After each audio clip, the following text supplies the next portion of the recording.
let's talk about this bear market right now. We've crossed a few of our 50-day averages and 200-day averages. You've been through the bear markets before. We actually saw the DeFi summer last year come out of a correction. What's your read on this? One of the things I'm trying to bring to my academy is 30 years of trading experience to a market where I see zero.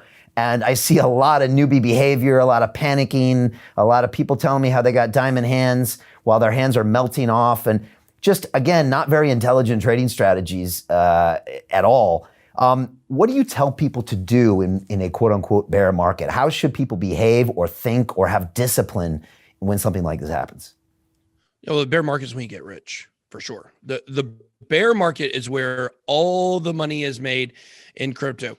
By the time the average new retail investor has heard about Bitcoin in a way that gets them excited to get into it, it's already made them, most of its moves that it's going to make. And we saw that, people got excited about Bitcoin when it broke a new all-time high. And then within 2 weeks, it was already at 42K. And then it went up to 64K. But I mean, Bitcoin was at 3,900 in March of last year, of 2020. So when you really see those massive gains that can be made at the beginning of, the bull markets, when a lot of people aren't really excited about Bitcoin, that's where a lot of the big money is. But if you look at a lot of the altcoins and you look at, I love to talk about Cardano. I love Ethereum. I love Cardano. Those are by far and away my two favorite projects.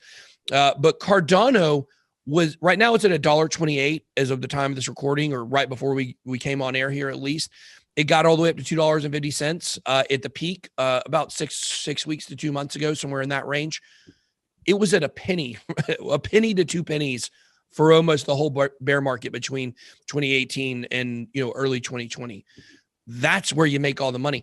But markets are so psychological, as you know, Brian. It's that I remember there's a guy, he's a good friend of mine, and he told me the entire bull market of 2017, man, I tell you what, if Bitcoin goes back down to $3,000, I'm going to mortgage my house.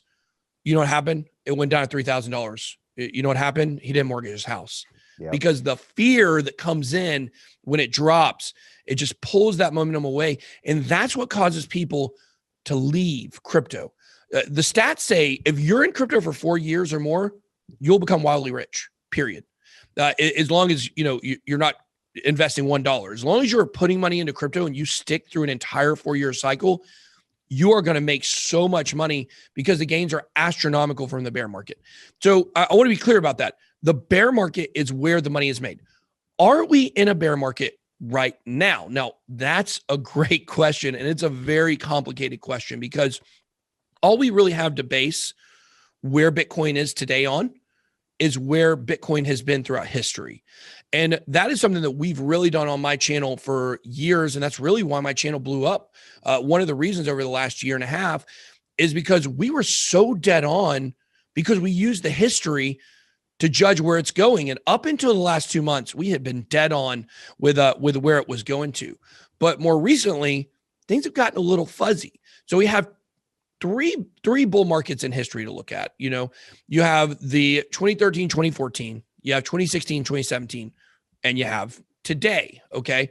Now, what really drives the Bitcoin price, in my opinion, it's not adoption, it's not institutions, it's nothing more than the halving event. This is where the production of Bitcoin is cut in half every 4 years.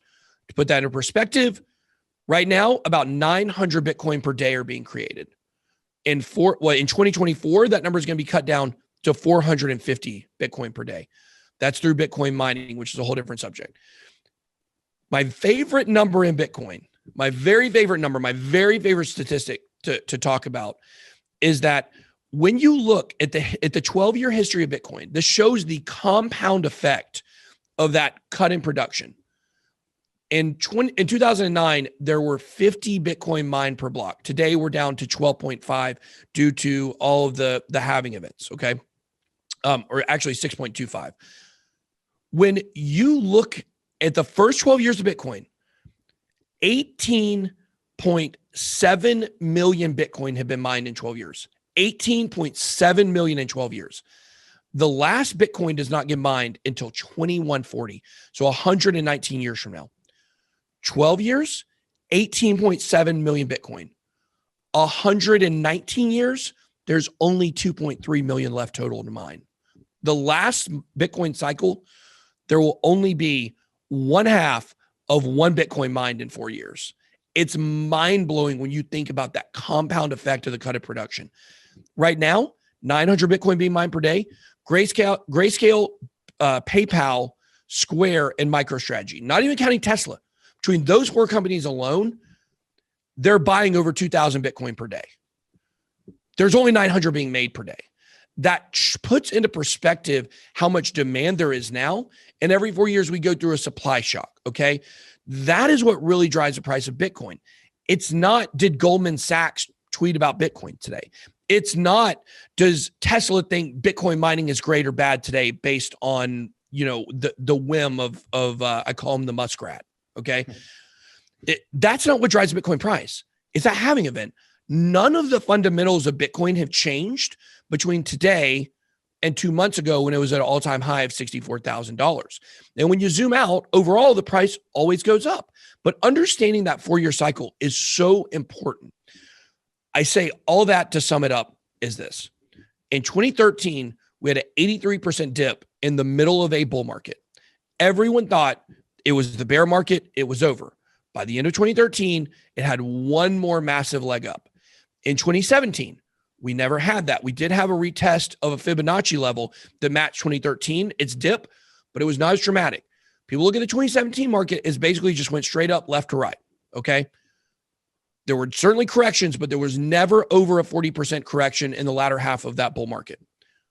It looks like now we're either, for this market cycle, we're looking at either one of two things. We're either looking at something different than we've ever seen in history before with Bitcoin, or we're looking at a similar pattern to 2013. And I think that's what we're looking at. We're having a mini bear market inside of a larger bull trend that will continue until the end of the year. DeFi, which stands for decentralized finance. This is a $9 trillion per year marketplace. I want to talk about our brand new DeFi Academy. Our first program is called the DeFi Accelerator, and we have been absolutely inundated with applications from around the world. I'm going to be talking about how you can profit from what I'm calling the greatest dislocation of wealth in human history. Decentralized finance is already revolutionizing the world of finance. You just don't know it yet. I'm going to talk about the difference between DeFi and cryptocurrencies. There's a big difference. I want to go into how to trade the markets. It takes a lot of discipline. It takes emotional discipline. It takes intelligence. It's not an easy thing to do. I'm looking for a small group of people who want to actively participate in this upcoming DeFi revolution. I'm looking for serious individuals only with real net worth who want to build this exciting financial infrastructure. I'm looking for partners, collaborators, investors, colleagues who want to join forces and create real value and generational wealth. If you're one of those people, go to londonreal.tv/DeFi and submit your application. Now you've got a chance. Life all comes down to a few moments. You have a chance now to join me on this incredible adventure for the next 10 years. It will change your life, the lives of your children and grandchildren, maybe the life of billions of people on this planet. What are you going to do? What's the choice that you're going to make?